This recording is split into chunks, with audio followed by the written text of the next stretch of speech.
भाई। Thank you ma'am.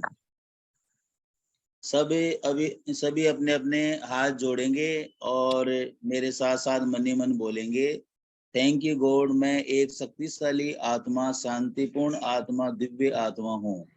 Thank you God, मैं हर किसी को उनके संस्कार के साथ प्रेम पूर्वक स्वीकार करता हूँ। परम पिता परमात्मा हर पल हर क्षण मेरे साथ हैं। मैं परमात्मा का प्रिय फरिश्ता हूँ। थैंक यू गॉड, मैं बहुत कृतज्ञ हूँ। मेरा परिवार स्वस्थ, सुखी और समृद्ध परिवार है। थैंक यू गॉड, अपार सुख के लिए, वैभव के लिए और प्यारे रिश्तों के लिए। Thank you God, thank you God, thank you God. सभी अपने अपने हाथ रब करके अपनी बॉडी पे लगाएंगे। Thank thank you you ma'am. भैया। थैंक यू, बहुत अच्छा प्रेयर कराया आपने। जैसा कि हम लोग सब अब नए बुक की तरफ बढ़ रहे हैं आगे, तो नेवर बेसिक अगेन जो ये बुक है, और इसमें पहले ही पेज पे लिखा है, health is a choice, learn how to choose it. इनके लेखक है रेमंड फ्रांसिस, और उन्होंने इसमें इस बुक को लिखने की प्रेरणा उनको इस तरह से मिली जब वो बहुत हाई प्रोफाइल की जॉब में थे, और बहुत कम एज में ही उनको ऐसी बीमारी हो गई कि वो मरने की हालत में आ गए थे, और कोई भी दवा काम नहीं कर रही थी। तो उन्होंने जो अपनी शिक्षा ग्रहण की थी, और ईश्वर की कृपा से जो उनके कजिन थे, उन्होंने उन्हें एक किताब दिया था जिसमें कि जिन्होंने उसको लिखा था वो भी मतलब ऐसी स्थिति से गुजरे थे और अपने आप को रिकवर किए थे, तो उन्हें बहुत प्रेरणा मिली। वो 2 साल लग गए उनको ठीक होने में, और उसके बाद उन्होंने छोटे छोटे ऑर्गेनाइजेशन में क्लासेस लेना शुरू किया, और धीरे धीरे उन्होंने इस बुक को लिखा ताकि लोग बीमार मतलब पड़ते हैं लेकिन इस चीज को समझें कि किस तरह से वह स्वस्थ हो सकते हैं और दोबारा बीमार नहीं पड़ेंगे। तो मैं यहाँ सबको बुलाना चाहूंगी, जो जो लोग इस बुक को पढ़ कर आए हैं सबका मैं वेलकम करती हूँ। तो आए और अपना शेयरिंग दें यहाँ पर। तो वेलकम एवरीवन।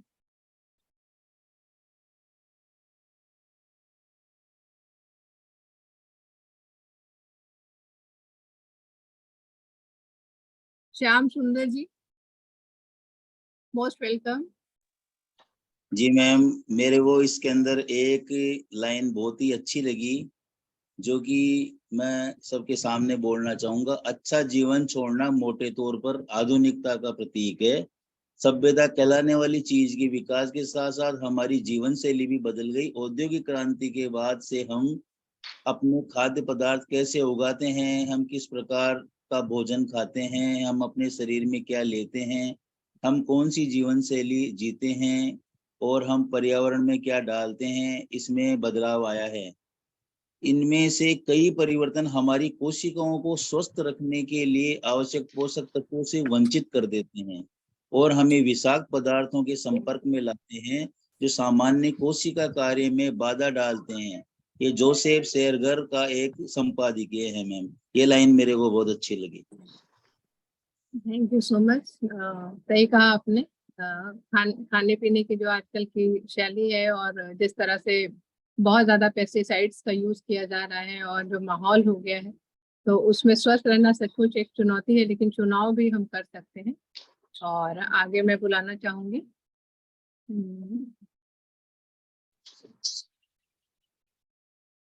मृदुल जिंदल जी को। Welcome, welcome sir. Thank you ma'am, thank you so much.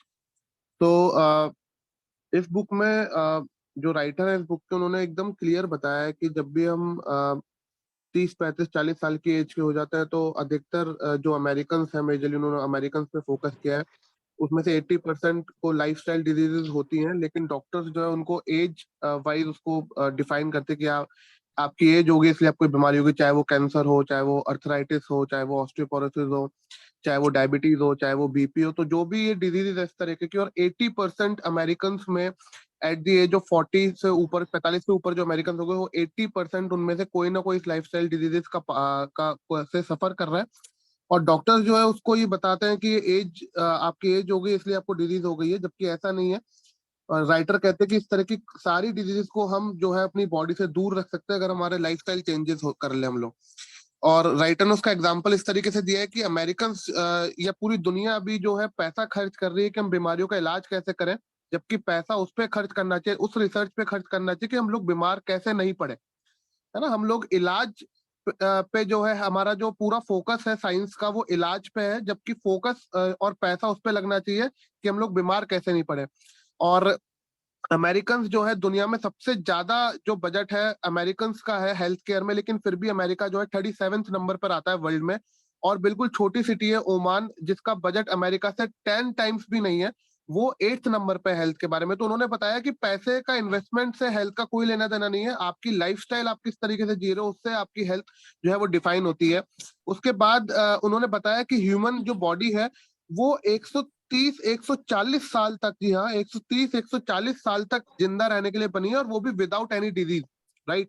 और अभी जो हमारी लाइफ एक्सपेक्टेंसी हो गई वो 75 ईयर्स की होगी, और हम सब ये मान के चलते हैं कि मैं 75 साल तक जीऊंगा या जीऊंगी। लेकिन हमारी जो ह्यूमन बॉडी है अगर हम उसको प्रॉपर तरीके से रखें, सारी टॉक्सिसिटी से दूर रखें, प्रॉपर न्यूट्रिशन दे हमारे सेल को, जैसा हमने कल भी डिस्कस किया था, तो हम लोग 120 130 साल तक जीवित रह सकते हैं। और अभी भी ऐसी सभ्यताएं हैं जो जिनका एज जो है वो इतना हो रहा है। मतलब 1980 1990s तक ऐसी सभ्यताएं थी जो जो वर्ल्ड से थोड़े से दूर थी, जिन पे इंडस्ट्रियलाइजेशन का इम्पैक्ट नहीं पड़ा था, जिन पे जो हम अभी जिस तरह का प्रोसेस फूड्स खा रहे हैं उसका उन पे इम्पैक्ट नहीं पड़ा था। तो वो 1990 तक भी वो लोग 120 130 साल तक जीते थे। 75 साल की एज को तो राइटर ने ऐसा बताया दैट इज मिडिल एज, जिसमें आज जो लाइफ एक्सपेक्टेंसी हम लोग देख रहे हैं 75 साल में, वो तो मिडिल एज हुआ करती है, राइट। और हमजा करके एक सिविलाइजेशन है, उसके बारे में राइटर ने बहुत अच्छी तरीके से बताया है, इस बात को कोट करते हुए कि हमजा करके एक सिविलाइजेशन है हिमालय में, जो भी पाकिस्तान में पड़ती है वो सिविलाइजेशन। वो जब तक 1990 में जब तक उस पर रिसर्च हुई थी, वहां का हर कोई बंदा जो है 120 130 साल तक जीता था। और पहाड़ों को तो वो ऐसे चढ़ते थे जैसे कोई 20-25 साल का लड़का चढ़ रहा हो, वहां के 80-80 90-90 साल के बुजुर्ग इस तरह से पहाड़ चढ़ते थे। उन्होंने ये भी बताया कि उनका स्टेमिना ले लो, चाहे उनकी वर्क फोर्स ले लो, चाहे उनका स्ट्रेंथ ले लो, वो किसी 20 साल के लड़के के बराबर होता है, वहां के 80 साल के बुजुर्ग का भी स्टेमिना, या चाहे उसका वर्क ले लो आप, राइट। उसके बाद उन्होंने बताया कि लेकिन जैसी जैसी वहां पे रोड्स बनना चालू हुई, जैसे ही वो लोग कनेक्ट हुए आउटर वर्ल्ड से, तो मात्र 6 महीने के अंदर आप देखिए कितना ज्यादा फर्क पड़ता है हमें, हमारे टॉक्सिसिटी का या हमारे न्यूट्रिशन वैल्यू जब डिप्लीट होती है, मात्र 6 महीने के अंदर उनको भी वो सारी बीमारियां होने लग गई जो उन्होंने कभी जिंदगी में नहीं देखी थी, चाहे वो कैंसर हो, चाहे वो बीपी हो, चाहे हार्ट डिजीज हो। तो उस तरह वो भी इस तरह की बीमारियों को फेस करने लग गए, उनकी भी जो लाइफ एक्सपेक्टेंसी 6 महीने के अंदर अंदर कम होना चालू होगी। तो इसका बहुत अच्छा एग्जाम्पल दिया है राइटर ने। और राइटर ने ये भी कहा है कि आजकल 20 साल से कम लोग भी 15% से ज्यादा लोग भी इस तरह की बीमारियों से ग्रसित हो गए हैं। सो दैट सेड, तो हमें जो है राइटर ने फोकस किया कि हमें क्या करना है।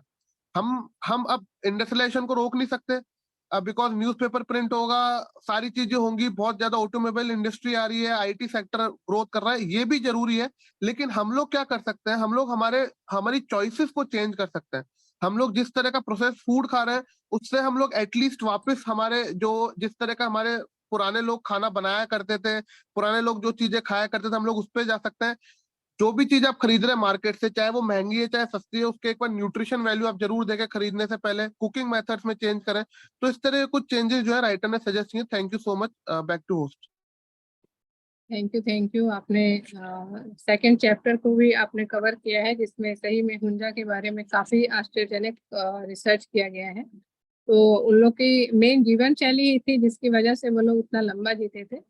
और जैसे इसमें कह रहे हैं कि आप सीख सकते हैं कि आप भोजन को ऐसे तरीके से कैसे तैयार करें जिससे उनके पोषक तत्व जो है वो नष्ट ना हो, और ऐसे तरीकों से पकाने से बचना चाहिए जो आपके स्वास्थ्य को खराब कर सकता है।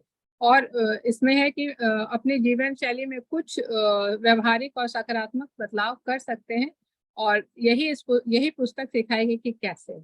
तो आगे जो भी पढ़ कर आए हैं मैं उनका वेलकम करना चाहूंगी। शांति दी, वेलकम शांति दी। हेलो सभी को नमस्कार। मैं तो उसमें एक बात अच्छी लगी कि वो हम लोग कहते हैं ना कि बीमार अचानक से नहीं पड़ते हैं, जैसे डायबिटीज हमारे कुछ लक्षण कुछ कुछ सिम्टम्स दिखते हैं हमारे शरीर को, लेकिन हम ध्यान नहीं देते हैं। अगर हम उन सिम्टम्स को ध्यान दें तो बीमारी नहीं बढ़ती है। यहाँ कहते हैं हार्ट अटैक आ गया इतने छोटे को, हार्ट अटैक कैसे आया? तो कोई ना कोई सिम्टम्स दिखाता है, लेकिन हम लोग सब ऐसे वो सिम्टम्स को इग्नोर करते हैं कि ठीक है ऐसे ही हो रहा होगा, या मेरी एज हो रही होगी, या मेरे को थकावट होगी, या मैंने ये काम कर लिया, मतलब बहाने बना लेते हैं। हम डॉक्टर के पास नहीं जाते हैं। तो हम ये छोटे छोटे सिस्टम्स को अगर ध्यान में देके और डॉक्टर से चेकअप अगर कराते हैं तो हम हेल्थ के प्रति अवेयर हो सकते हैं, और उस टाइम थोड़ी बीमारी, मतलब उस बीमारी को वहीं पे कंट्रोल कर सकते हैं। तो ये बात मुझे बहुत अच्छी लगी। Thank you. बहुत अच्छा आपने बताया कि लाइफस्टाइल का जो है उसमें हमारे पास चॉइस रहता है, करें या ना करें। बहुत लोग टाइम का भी बहाना बनाते हैं। कल एक बहुत अच्छा हमने सेशन अटेंड किया, वहाँ भी एक डॉक्टर आई थी, उन्होंने बताया कि किस तरह से मतलब समय नहीं है तो भी हम समय निकाल कर अपनी अगर आदत 1 2 3 मिनट के लिए भी समय निकालते हैं तो वो 30 मिनट में कन्वर्ट होगा और वो फिर 90 मिनट में भी कन्वर्ट हो जाएगा। तो मेन है हमारी आदत। तो अब मैं वेलकम करूंगी जो भी पढ़कर आए हैं, शेयर करना चाहते हैं, वेलकम। साकेत जी का हैंड रेज है, वेलकम साकेत भैया। Thank you. कल हमने जो फर्स्ट चैप्टर में बात की थी उसकी थोड़ी सी बात करेंगे, और थोड़ी सी सेकंड चैप्टर की, जिसके अंदर हमने ये पढ़ा था कि डॉक्टर फ्रांसिस बहुत ही ज्यादा बीमार हो गए थे, और उन्होंने कुछ बुक उनके हाथ लगी जिसको लेके स्टार्ट किया कि पढ़ना और अपनी खुद का इलाज। और उसके बाद जब वो और आगे बढ़े उसके अंदर, तो उन्होंने स्टडी करके ये पा लिया कि किसी भी बीमारी का इलाज हो सकता है। और उन्होंने बाद में जब उनकी तबीयत ठीक होने लगी तो उन्होंने उनके पेपर्स पब्लिश होने लगे। उन्होंने एक ही चीज सोच ली कि अब जो है इसी फील्ड के अंदर काम करना है। उन्होंने अपने जॉब छोड़ दिया, और बाद में ये जो उसका फाइनल रिजल्ट था एक बुक के फॉर्म में आया। उनका रेडियो पे टॉक शो होता था हर वीक, और जब उन्होंने इस चीज को रिसर्च करना शुरू किया और इसमें हेल्प करनी शुरू की, और फिर उन्होंने ये भी पाया कि अगर हम इसके अंदर हेल्दी रहने के लिए अच्छे सप्लीमेंट्स लेना चाहते हैं तो there is a very very hard way, है ना। क्योंकि जो भी अच्छी क्वालिटी के सप्लीमेंट्स हैं वो इजीली अवेलेबल नहीं होते। तो यहाँ पे हम अपने लिए खुश हो सकते हैं कि हम लोगों के पास न्यूट्रलाइट है, जो कि ऑलरेडी हाई क्वालिटी प्रोटीन बोल रहा हूँ सप्लीमेंट्स हैं इसके अंदर, विटामिन सप्लीमेंट्स। उनको उस चीज के लिए काफी दिक्कत हुई, और बाद में चल के उन्होंने खुद ने जो ये है सप्लीमेंट बनाना शुरू किया, क्योंकि कोई भी उनकी एक्सपेक्टेशन को मीट नहीं कर पा रहा था। और उन्होंने बाद में बताया भी कि बहुत ही गिने चुने ब्रांड्स हैं जहाँ पे ये अच्छे सप्लीमेंट्स मिलते हैं। उनका एक मानना यही था कि हम अपने अंदर जो पोटेंशियल है, हेल्थ जो है, एक लाइन जो बार बार बोल रहे हैं, health is a choice, virtually no one ever has to be sick. Health एक चॉइस है, और किसी को भी बीमार होने की जरूरत है ही नहीं, होना चाहिए ही नहीं, है ना। और ह्यूमन पोटेंशियल, जो कि अभी मृदुल ने भी बात की, कि वो बहुत ज्यादा है जीने का। जो कि बहुत सारे अगर हम स्टडीज को देखें जिनका बहुत लंबा अंतराल, लंबा आयु रही है, उसके अंदर उनका इसमें लिखा है कि simply society made dietary and lifestyle choices. उन्हीं लोगों ने केवल डाइटरी और लाइफस्टाइल चॉइस जो किया है वो ही उनको ह्यूमन हेल्थ की तरफ लेकर जाता है। तो उन्होंने रिसर्च से क्या क्या चीजें पाई हैं, उन्होंने कुछ क्वेश्चन की फॉर्म में इस चैप्टर को एंड किया कि व्हाट इज हेल्थ, इसके बारे में जानेंगे। व्हाट इज डिजीज, वो क्या है। Why do people get sick, क्योंकि हमें इन सब के आंसर मिलने वाले हैं आगे। How can a disease be prevented और रिवर्स्ड। तो हेल्थ क्या है, बीमारी क्या है, सिक क्यों हो जाते हैं, और हो गए हैं सिक तो उसको रिवर्स करने का या प्रिवेंट करने का क्या तरीका है। How long can people live in good health and what does it take to achieve, कितना जी सकते हैं, उसको करने के लिए क्या होगा। What is the potential of human health and longevity. तो ये सारे प्रश्न मुझे लगता है हर एक के जहन में होंगे, और इन सब के आंसर देना वो शुरू करते हैं नेक्स्ट चैप्टर से ही शुरू हो जाता है, जहां पे उन्होंने एक रिसर्च को भी यहाँ पे बताया है। और जो पहली जो इसकी लाइन शुरू होती है, योर पोटेंशियल, हम लोग इस आज के बुक रीडिंग सेशन में थोड़ा सा ये भी फाइनलाइज करने की कोशिश करेंगे कि कहाँ से कहाँ तक पढ़ के आना है। मैं देख रहा हूँ थोड़े से कम ही लोगों ने हैंड रेज किए हैं। ये बुक हमारे बिजनेस के लिए, हमारी हेल्थ के लिए, बिजनेस तो बाद में आता है, सबसे पहले तो अपनी हेल्थ आती है। हम बोलते हैं पहला सुख निरोगी काया, तो ये हमें निरोगी काया के लिए ही, इसका टाइटल बिल्कुल निरोगी काया की ही बात हम कर रहे हैं। तो मुझे लगता है कि हमें अपनी निरोगी काया के लिए तो इसको पढ़ना ही चाहिए। सेकंड, बिजनेस भी हमारे से रिलेटेड है, और क्योंकि ज्यादातर लोगों के पास पीडीएफ के फॉर्म में हमारे पास बुक है, फिजिकल फॉर्म में बहुत कम लोगों के पास है, तो हम जो बुक हमारी पीडीएफ है उसके पेज नंबर से अगर इसको कर पाए लास्ट में, जो भी होस्ट विवेक भैया पीयूष, तो बहुत अच्छा रहेगा। तो तो नेक्स्ट चैप्टर के अंदर, I don't know next chapter लेना चाहिए कि नहीं, मैं अभी यहाँ एंड करता हूँ, अगर जरूरत पड़ेगी तो उसके बारे में बताएंगे। I will give mic to host. अभी थोड़ा टाइम है और बहुत सारे लोग हैंड रेज नहीं कर रहे हैं, तो आप ही थोड़ा सा इसको और थोड़ा सा बता सकते हैं, क्योंकि हुंजा के बारे में इसी चैप्टर में है जो अभी बताया गया है। जी जी जी जी। ओके, सो सेकंड चैप्टर है जिसका नाम है योर पोटेंशियल फॉर हेल्थ, हमारे हेल्थ का पोटेंशियल। और इसके लिए जो फर्स्ट लाइन लिखी है J.M. हॉफमैन, जो पीएचडी हैं हुंजा के ऊपर, उन्होंने रिसर्च की है। There is no reason in the world why over 75% of American लिखा है, वहां पे इंडियन भी लिखते हैं, 90% सब कुछ सेम ही है, आजकल सब वेस्टर्नाइज हो गया है, should be suffering from degenerative, 75% suffering from degenerative disease. Disease never comes without a cause. अपने आप कोई भी बाय चांस नहीं है, इसमें कई जगह ये लाइन लिखी है कि बाय चांस ऐसा नहीं होता। If a person is sick and ailing, it is because he is doing something wrong. हम कुछ ना कुछ गलत कर रहे हैं, हम लक के ऊपर ये नहीं छोड़ सकते कि इट्स बाय लक। और उस एजुकेशन की जो बात है वो यहाँ से स्टार्ट करते हैं, लेकिन रिसर्च के ऊपर है। Most people think poor health is mainly the result of bad luck, है ना? ऐसा नहीं है, बैड लक है। It's not matter of luck, it's matter of choice. बार बार ये रिपीटेशन होगा और हमको करना भी चाहिए ताकि हम अपने माइंड को इस चीज के लिए बात कर सके। Very less people believe that vigorous and healthy life beyond 100 years। 100 साल के बाद भी विगरस, जो अभी एग्जाम्पल मृदुल ने दिया था हुंजास का, उसके अंदर वाकई उसी को लेके ये लाइन लिखी गई है कि 100 साल के बाद भी हम एक हेल्दी और विगरस लाइफ जी सकते हैं, जिसके अंदर एक जोज मारिया राव की बात की है, जो कि 131 साल के थे। उनकी डेथ तो 137 साल में हुई, और उन्होंने जो 137 साल की लाइफ दी उसमें उनको हार्डली कभी कोल्ड हुआ, और पूरी लाइफ जो है हेल्दी निकाली उन्होंने। क्या वो एक्सेप्शन है? ऐसा कुछ नहीं है। मॉर्टन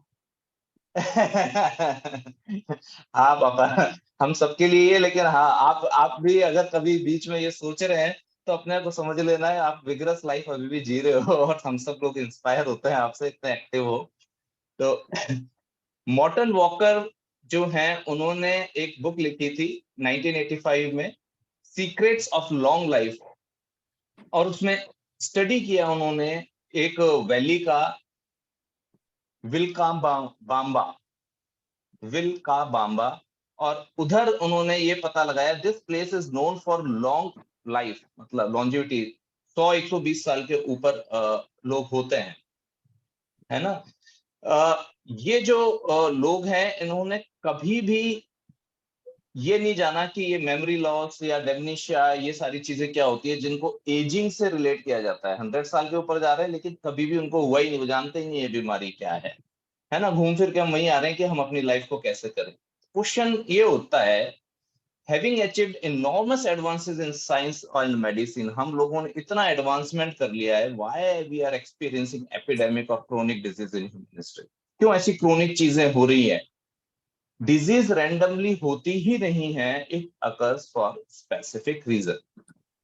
लेकिन अब एक जो बहुत इंपॉर्टेंट लाइन में बताने जा रहा हूं, जो कि हम लोग न्यूट्रिशन जब सीखना शुरू किए तब भी हमने बात की, कि हमारी जो सेल्स हैं ये मेल फंक्शन करती हैं और डाई करती हैं, बट ये हमें सिम्टम देती हैं, इससे कोई बीमारी नजर नहीं आती जब तक। तो इसका मतलब क्या है? In other words, you are already sick before you get sick, you are already sick before you get sick. क्योंकि हमें बस पता नहीं है, और जब वो कुछ एक सिग्निफिकेंट नंबर ऑफ सेल्स खराब होती हैं तब हमें वो बीमारी के रूप में पता लगती है। तो people who are truly healthy never get sick. तो हम यहाँ पे यही बात कर रहे हैं कि वो जो छोटा पार्ट सेल्स का है वो खराब ना हो, जो कि आगे चल के बीमारी बनता है। हम हमेशा बात भी करते हैं कि हमारा पेट भर गया, क्या सेल की हेल्थ पूरी है, हमने क्या न्यूट्रिशन लिया, क्योंकि वो तो नहीं कहेगी मैं भूखी हूँ, हमारा पेट तो बोलता है भूखा है। और पेट जो है वो पिज्जा खाने से, बर्गर खाने से ही भर जाता है, लेकिन सेल का पेट जो है न्यूट्रिशन खाने से ही भरता है। तो ये सारी की सारी बातें जो हैं, हम जो न्यूट्रिशन में न्यूट्राइट की स्टडी में भी पढ़ते आए थे, वो सारी चीजें यहाँ पे बताई गई हैं। और इस चैप्टर में आगे क्यों हमें क्वालिटी न्यूट्रिशन की जरूरत है, कैसे हमारे जो डिप्लीशन हो रहा है, कैसे इसको हम उगाने की वजह से हो रही है, वो सारी चीजें बताई हैं। But I want to give others chance to speak about this. Maybe I will share tomorrow अगर कुछ और चीज बचती। Thank you. Thank you. बहुत अच्छे से आपने बताया कि किस तरह से हम लोग न्यूट्रिशन का हेल्प लेकर भी अपने सेल को बहुत अच्छे से मजबूत करेंगे ताकि हम लोग बीमार ना पड़े। तो आगे कोई शेयर करना चाहते हैं तो मैं उनका वेलकम करती हूँ। Thank you so much. मैं भी बस इसी में ऐड ऑन करना चाहूंगी कि इसमें जो ऑथर है हमारे रेमन फ्रांसिस, उन्होंने बहुत सारे एग्जांपल्स दिए कि जहाँ एक बंदे का उनको कॉल आया था एंड ही सेड कि मुझे करीब 26 बीमारियां थी, 26, और कैंसर था मुझे अलॉन्ग विद दैट, और डॉक्टर ने मुझे बोल दिया था दैट यू विल डाई, आपको बस कुछ महीने का ही टाइम है। दिसंबर एंड में ही सेड कि मेरा वो था कि December end would be I would die, and he called him in mid December and he said कि I am back to work, मैंने पार्ट टाइम मेरा जॉब शुरू कर दिया है, और ये सब सिर्फ और सिर्फ आपकी बुक की वजह से हुआ, जिसकी वजह से मुझे नॉलेज मिली और अपनी जो है हेल्थ को मैंने चूज किया। और इन ऑथर ये भी बोलता है कि ये ट्रिलियंस करोड़ ऑफ रुपीस का एक मार्केट है, मेडिसिन मार्केट है, जो कि अगर हम जो बोल रहे हैं वो इसलिए हमें वो नॉलेज मिल नहीं पा रही है that health is by choice. ये हमें इन्फॉर्मेशन नहीं है, नॉलेज नहीं है। आज हम जितना ज्यादा आगे बढ़ते जा रहे हैं लेकिन हमारी हेल्थ जो है वो डिटेरियोरेट होती जा रही है। अगर हम डेटास देखें तो बीमारियां बढ़ती जा रही है, जो एज है वो रिड्यूस होती जा रही है। It is all because we are not getting proper knowledge, और हमें कोई देने वाला नहीं है नॉलेज। और इसमें इन्होंने ये भी बताया कि एक जो देयर इज वन डिजीज, जैसा उन्होंने बोला, जैसे अभी साकेत सर ने भी बताया कि डिजीज का मतलब है कि सेल्स माल फंक्शनिंग। तो when I read this sentence in the book, one disease, 2 reasons and 6 pathways, तो मुझे इसका पहले मतलब समझ में नहीं आया, but I was very curious to read about it. तो ही सेड कि भले ही हम कहते हैं कि इतनी सारी दुनिया भर की डिजीजेस हैं, लेकिन एक्चुअली ही सेज कि बस डिजीज एक ही होती है, और डिजीज का मतलब है सेल्स माल फंक्शनिंग। जब सेल अपनी फंक्शन नहीं कर रही है properly, that is a disease. और इसकी जो हमारे शरीर के अंदर ट्रिलियंस ऑफ सेल्स होते हैं, जो थोड़े बहुत अगर माल फंक्शन करते हैं तो हमें पता नहीं चलता है, लेकिन वो जब थोड़े ज्यादा होने लगते हैं तब हमें साइड इफेक्ट्स आना शुरू हो जाता है। जैसे किसी को हेयर प्रॉब्लम है, स्किन प्रॉब्लम है, एलर्जीज है, एनर्जी लेवल डाउन हो रहा है। तो ये सब it is all happening, any kind of disease, it is BP भी है, शुगर है, इट इज समवेयर हमारी सेल्स जो है वो माल फंक्शनिंग कर रही है।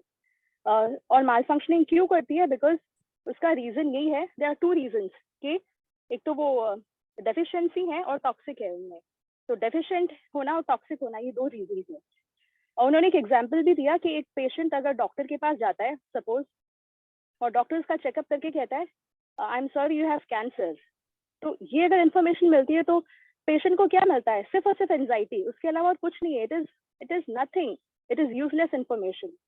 ही सेड एक्चुअली इन्फॉर्मेशन, अगर डॉक्टर ये बोले कि most of your cells, there's a major chunk of your cells are malfunctioning, अगर ये इन्फॉर्मेशन मिले पेशेंट को, तो पेशेंट क्या करेगा? उसके बारे में सोचेगा। Instead of having anxiety, he will think कि माल फंक्शनिंग हो रही है तो इसका क्या कारण है और इसको सॉल्व कैसे कर सकते हैं। माल फंक्शनिंग हो रही है मतलब there is some deficiency and toxicity in the cells, तो उसको हम ठीक कैसे कर सकते हैं? With help of nutrition. तो एक पॉजिटिव जो है इंफॉर्मेशन मिलती है। So that's what he's trying to tell us. He's trying to keep us well informed about nutrition. और सेल जो है वो फंक्शन प्रॉपर होना चाहिए। Thank you, back to you. Thank you. बहुत अच्छे से आपने बताया कि क्या इंफॉर्मेशन यहाँ हमें मिलने जा रहा है और किस तरह से हम अपने लाइफ को चूज करके मतलब बीमारी से दूर रख सकते हैं। Thank you so much fine. अब एक शेयरिंग और लेनी है, प्रगति, डॉक्टर आकाश का हैंड रेजर है मुझे बोला। डॉक्टर आकाश जी वेलकम।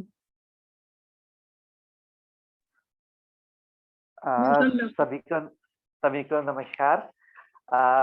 एक्चुअली ये है कि मोस्ट स्ट्राइकिंग थिंग इस बुक में ये है कि जैसे एक तो उन्होंने बताया कि हुंजा हमें दूसरे सिविलाइजेशन सुनते हैं तो लगता है कि बहुत दूर की जगहें हैं इंडिया से और हमसे जेनेटिकली बहुत अलग होंगे, बट हुंजा वैली हिमालय में ही है, हमारी ही मतलब ओवरऑल प्रॉक्सिमिटी में रही है। और जो उन्होंने बताया कि एक एग्जांपल मेरे को बड़ा स्ट्राइकिंग लगा कि एक आदमी का जो उन्होंने बताया कि रिसर्च जो उन्होंने की थी कि वो 60 माइल पूरे दिन चल के आया और फिजिकली वो हुंजा वैली में, एंड वो उसके आने के बाद ऐसे नॉर्मल था जैसे एक कैजुअल वॉक लेके आदमी आता है। तो पहाड़ों में 60 माइल चल के भी आदमी, तो मतलब डेफिनेटली हमारी इमेजिनेशन से बाहर की चीज है। और दूसरी चीज अल्टीमेटली कि आज भी हम जो एक इतनी सिक सिविलाइजेशन की तरह बिहेव कर रहे हैं यहाँ पे, और मतलब अभी जस्ट मैंने जिनका देखा था कि एथलेटिक्स में 85 ईयर्स से ऊपर की एज के जो लोग पार्टिसिपेट करते हैं उसमें हरियाणा की एक लेडी 106 ईयर्स की थी जिन्होंने मेडल जीता। And after completing the race, जब उनकी पोती, उनकी 45 ईयर्स ओल्ड पोती उनकी मसाज करने आई तो उसने कह दिया कि आई एम फिट, मेरे को इसकी रिक्वायरमेंट नहीं है, यहाँ पे किसी और की जरूरत हो तो उसको कर दे। तो पॉइंट इज दैट कि अल्टीमेटली कि ऐसा नहीं है कि ये कोई आइसोलेटेड सिविलाइजेशन से ऑल दिस है, हमारे बीच में हमारी जेनेटिक वाले, हमारी रेस, हमारी जेनेटिक कॉम्पिटेंसीज वाले भी लोग हमें आज भी मिल जाते हैं। उनसे पूछा कि आपके क्या रहा, मतलब कि फिटनेस आप क्या लेते हैं फिटनेस के लिए, तो शी सेड कुछ नहीं, हम अपना गांव का जो घी दूध और सब्जियां खाते हैं और कुछ नहीं, मतलब उसी से हेल्दी है। तो एक तो ये बात है। दूसरी चीज हमें समझना होगा कि अगर साइंस के लेवल पे जाएं तो I was reading a research जिसमें मतलब ये था कि एक टेस्ट ट्यूब में उन्होंने डीएनए को डाला और फोटॉन्स को डाला। फोटोन कि हमारा बिल्कुल बेसिक जो एलिमेंट चीज है जिससे हमारे सारे एटम बने हैं वो फोटोन से, हमारा एनवायरनमेंट पूरा फोटोन से, हर चीज फोटोन से बनी है क्वांटम फिजिक्स के लेवल पे जाए तो। और दो फोटोन में डीएनए को डालते ही, पहले तो वो रैंडम था, बट डीएनए को डाला तो वो एक पैटर्न में ऑर्गेनाइज होने लग गए और अल्टीमेटली हम सब बेसिकली बने तो फोटोन से ही हैं। तो हमारे डीएनए में कैपेसिटी है इवन फोटॉन्स को चेंज करने की। इट मींस हमारी सराउंडिंग जो है वो भी हमारे डीएनए से इन्फ्लुएंस होती है। और डीएनए इज आल्सो बेसिकली देखा जाए तो अब इस बुक के अकॉर्डिंग तो हम अपने डीएनए को चेंज कर सकते हैं। तो अगर हम डीएनए को चेंज कर सकते हैं और डीएनए हमारी सराउंडिंग में ऑल्टरेशन ला सकता है, तो इट मीन्स कि हमारा एनवायरनमेंट भी, हमारी हेल्थ पे हम काम करें और सेलुलर लेवल पे काम करें तो we can influence positively even our environment. So wonderful, one disease, two causes, 6 pathway, and definitely we should realize that if yesterday इसे पढ़ने के बाद एक पर्सपेक्टिव में चेंज आया। yesterday हल्का सा एलर्जिक फील हो रहा था मेरे को, कोल्ड का हल्का इफेक्ट आ रहा था।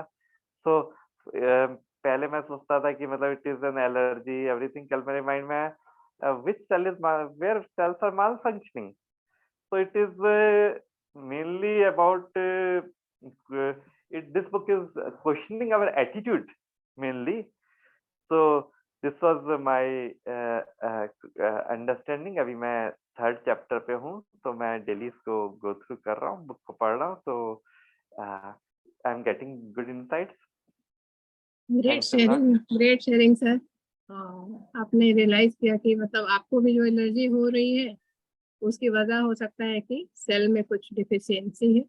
तो ये बुक के चलते ही ऐसा विचार आया और हम सबको भी अच्छे से ही समझना है। और आशा रवि जी का मैंने हैंड देखा था, वो आकर अपना शेयरिंग दे यहाँ पे। वेलकम आशा जी। हाँ, थैंक यू। यहाँ पर ना एक चीज जो मुझे समझ में आई कि कई बार ना हमारे it's a matter of perspective, मतलब हम क्या सोचते हैं। हमारे हम है ना दूसरों से कंपेयर करते हैं कि उनसे ज्यादा अगर हम ठीक है तो हम हेल्दी हैं। अगर हमारे नेबर्स से हम अगर कंपेयर कर सकते हैं तो कई बार ये कहते हैं कि जो allergies, cold, flu, arthritis, premature ageing को हम परफेक्टली नॉर्मल समझते हैं आज के जमाने में, कहते हैं कि ये तो सभी लोगों को है, इसमें कौन सी बड़ी बात है। तो बट क्योंकि ये बहुत कॉमन है, हम लोग ये सोचते हैं कि ये तो बहुत ही नॉर्मल चीज है। बट हम लोग ये ऐसा सोचते हैं तो हम लोग मिस्टेक करते हैं, क्योंकि इसका मतलब है कि हम कहीं ना कहीं हेल्दी नहीं है। और हमारा पर्सपेक्टिव ये होता है कि बेड रिडन है, हाउस बाउंड है, कोई काम नहीं कर पा रहे तो हम लोग अनहेल्दी हैं, और फंक्शनल है तो हम हेल्दी हैं। तो ये मेरी एक जो वो थी क्या बोलते हैं, गलत समझ थी या भ्रांति थी, वो इस बुक ने तोड़ दी कि नहीं, that is not being healthy. अगर मैं मतलब सारी एक्सरसाइजेस कर पाती हूँ, सब कुछ कर पाती हूँ, तो इसका मतलब ये नहीं, क्योंकि मेरे अंदर भी डिजीजेस हैं और उसके अंदर उसको पहले तो ये कहते हैं कि हाफ द बैटल तभी वन होता है, मतलब हम आधी लड़ाई तब जीतते हैं जब हम इसको रिकॉग्नाइज करते हैं कि नहीं, हमारे अंदर कहीं पर कोई प्रॉब्लम है। लेकिन जब हम इस चीज के लिए ही वो नहीं होंगे, अवगत नहीं होंगे कि भाई हमारे अंदर कोई डिजीज है, तो तब हम कैसे ठीक कर पाएंगे उसको। और अगर एलर्जी भी है तो हम लोग आज समझते कि नहीं कि कोई एलर्जी है तो हाँ ये तो पहले से है, हमारी मम्मी को भी ऐसे था या फादर को भी ऐसे था। हम उस एलर्जी को भी हमें यहाँ पर बुक में ये बताया गया है कि if we are not healthy, क्योंकि हेल्दी पीपल को एलर्जीज नहीं होती हैं। तो ये बहुत बड़ी जो एक भ्रम था वो इस बुक ने मुझे ये तोड़ दिया। तो वेरी नाइस। और आगे पढ़ रहे हैं, एक्चुअली नहीं शेयर कर पा रहे बिकॉज शायद मैं पीछे हूँ और बाकी लोग आगे निकल गए हैं, तो एक पर्टिकुलर मिल जाए कि यहाँ तक पढ़ के आना है तो फिर हम थोड़ा सा शेयर कर पाएंगे। Thank you. Yes Asha ji, thank you so much. इसी टॉपिक के लिए मैं तिलक सर को इनवाइट करती हूँ कि कैसे इसको आगे लेकर चलना है और कल क्या पढ़कर आना है। Welcome Tilak sir. नमस्कार, thank you Rajni ji. Chapter 2 तक हम टच कर ही चुके हैं और कल मेरे ख्याल से चैप्टर 2 को अपन कंप्लीट करें तो कोई ज्यादा दिक्कत वाली बात नहीं, क्योंकि सिर्फ 17-18 पेज का ही चैप्टर है और अभी अपन 2 में एंटर भी हो गए हैं, तो इसी को कंप्लीट करके कल फ्राइडे हो जाएगा, क्या शुक्रवार हो जाएगा, तो शनिवार को हम कोई क्विज के फॉर्म में फर्स्ट और सेकंड चैप्टर को या और जैसे भी डिसाइड करें वापस एक बार रिव्यू भी करेंगे, करना चाहेंगे। तो इस तरीके से हम आगे बढ़ेंगे। तो मुझे लगता है पेज वाइज प्रॉब्लम है बिल्कुल। कोई कहीं से बात कर रहा है, कोई कहीं से बात कर रहा है, तो थोड़ा सा जो एक राइट डायरेक्शन में हमको बढ़ना है वहां नहीं बढ़ पा रहे हैं। कल चैप्टर 2 को कंप्लीट करेंगे और आगे दोनों चैप्टर को रिव्यू करने के लिए क्या करेंगे वो डिसाइड कर लेंगे, उसके बाद में बात करते हैं। Thank you. Thank you sir, thank you so much. कल चैप्टर 2 पढ़कर आना है सभी को। और अब मैं पीयूष दी को इनवाइट करना चाहूंगी, 2 शब्द कहना चाहती हैं। वेलकम। जस्ट मिनट रेनू जी, एक चीज मैं और ऐड करना चाहूंगा कि ये जो किताब अपन पढ़ते हैं ना, तो कई बार कई चीजों के ऊपर अपने को शायद यकीन नहीं होता है ना। जैसे कहा है कि सिर्फ और सिर्फ जो लोग ज्यादा अच्छी और हेल्थ और लंबी उम्र जीते हैं उनके साथ में डाइटरी और लाइफस्टाइल बातें ही जो होती है वो अलग होती है हमारे से। इसका प्रूफ है, जापान में आज भी 1 लाख के करीब लोग हैं जो 100 साल से ऊपर की उम्र को हासिल कर चुके हैं। और ओकिनावा नाम से एक आइसलैंड है जहाँ पर खासतौर से ओगिमी विलेज है, वहां पर आपको 70-80 साल के लोग तो कबड्डी जैसे खेल खेलते हुए मिलते हैं। तो यहाँ पर ये नॉर्मल सी चीज है, क्योंकि उनकी जो लाइफस्टाइल और डाइटरी पैटर्न है, जो सिस्टम है, वो हमारे से बिल्कुल डिफरेंट है।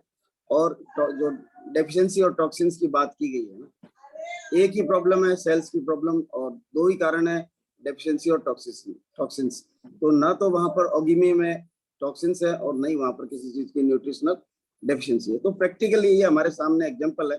अब उसको हम अगर अपना सकते हैं तो हम भी अपने आप को उसी तरीके से हेल्दी रख सकते हैं, लॉन्ग एज को अचीव कर सकते हैं। Thank you. Thank you so much sir, बहुत अच्छे पॉइंट को आपने टच किया और बताया। पीयूष दी वेलकम, आप कुछ कहना चाहते हैं?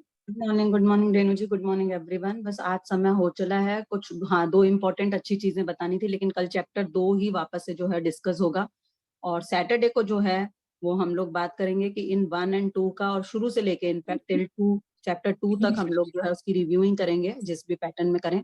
और there are certain personal experiences also, तो वो सारी चीजें जो है वो सैटरडे को लेते हैं। Over to you Renu. Thank you.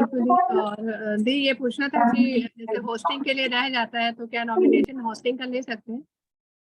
हाँ, एटलीस्ट फॉर होस्ट हम लोग नॉमिनेट कर सकते हैं इसी प्लेटफॉर्म। जो होस्ट करना चाहते हैं प्लीज चैट बॉक्स में डालें या अनम्यूट करके बोलें कौन होस्ट करना चाहते हैं कल। आज मुझे दीपा जी नजर आ रहे हैं, हमारे न्यू फैमिली मेंबर हैं। कल सुमित जी का फोन आया, मैसेज आया था, तो वेलकम दीपा जी, पूरे एमबे परिवार की तरफ से आपका स्वागत है। हम लोग उनके लिए अच्छी क्लैपिंग कर सकते हैं। Welcome Deepa ji, welcome on this platform. Thank you so much Piyush ji, आपने मुझे आने का मौका दिया। बहुत अच्छा लगा आप लोग के साथ आपके एसोसिएशन में। मैं बहुत सुन चुकी हूँ आपका बुक क्लब के बारे में, तो मैंने सुमित जी से रिक्वेस्ट किया था। हमें मेरे हस्बैंड प्रताप और मैं सुमित तानिया जी के पर्सनल हम लोग उनका मेंटरशिप ले रहे हैं, वी आर फाउंडर्स प्लैटिनम। तो बहुत दिल था कि आपका देखे, आपका कैसे आप लोग सक्सेसफुली रन कर रहे हैं। सो बहुत बढ़िया, आप लोग बहुत ही एक्साइटेड है सभी लोग, और all the best. Thank you. Welcome. तो होस्ट के लिए नॉमिनेशन कौन करना चाहते हैं? एक और चीज, आज थर्सडे मीट है एम्बे स्टोर पे शाम को 4 बजे। जयपुर एमबे स्टोर पे हम लोग सब मिल सकते हैं। दिस इज एक्सक्लूसिवली फॉर एमबे business owners, anybody everybody is welcome. और रेणु जी की रिक्वेस्ट पे जल्दी से होस्ट नॉमिनेट करें। मैंने अपना हैंड रेस किया है, देखो अगर और कोई नहीं करना चाहता है या कर, if I can be considered. आप ही कर दीजिए, फिर कल जिनको करना है वो अपना नॉमिनेशन दे सकते हैं। तो कल अश्विनी जी का मैसेज है चैट के अंदर होस्ट के लिए। नहीं तो कोई इश्यू नहीं सर, आशा मैम कर लेंगे। ओके, कल की होस्ट आशा जी हैं। और अब अफर्मेशन विवेक सर अगर है तो 2 शब्द उनका भी सुनना चाहेंगे।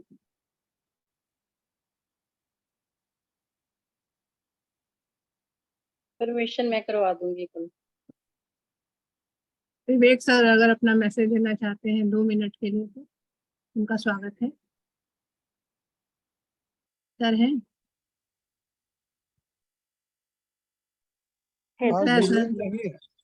सर है? विवेक नहीं है आज। प्रणाम पापा जी, आप ही 2 लाइन का मैसेज दे, आज आपको देखा था हमने। आप ही 2 लाइन का मैसेज दे दीजिए। किसके लिए करें? मेरे आप लिए? ही को बोल रहे हैं। हाँ पापा जी। मैं तो बस इतना ही कह सकता हूँ कि ये किताब जो है ये रियली ऐसा लगता है कि हम जैसे लोगों के लिए तो ये वरदान साबित होने वाली है। और आने वाले समय में जो लोग अपने आप को समझते हैं कि हम बूढ़े हो रहे हैं, हमारी उम्र 70-75 साल की हो गई, मैं तो अभी 80 कंप्लीट करूंगा इन जुलाई में, 27 जुलाई को। तो मुझे लग रहा है कि जैसे उन्होंने साकेत जी ने बोला, तो he was a inspiration for me. और मुझे लग रहा है कि मेरी आयु कम से कम 10-20 साल और बढ़ गई है। धन्यवाद। आपकी आयु एकदम 100 साल और बढ़े पापा जी, हम लोग का यही प्रार्थना है भगवान से, एकदम स्वस्थ रहते हुए और आपकी छत्र छाया में ग्रुप बहुत आगे जाए।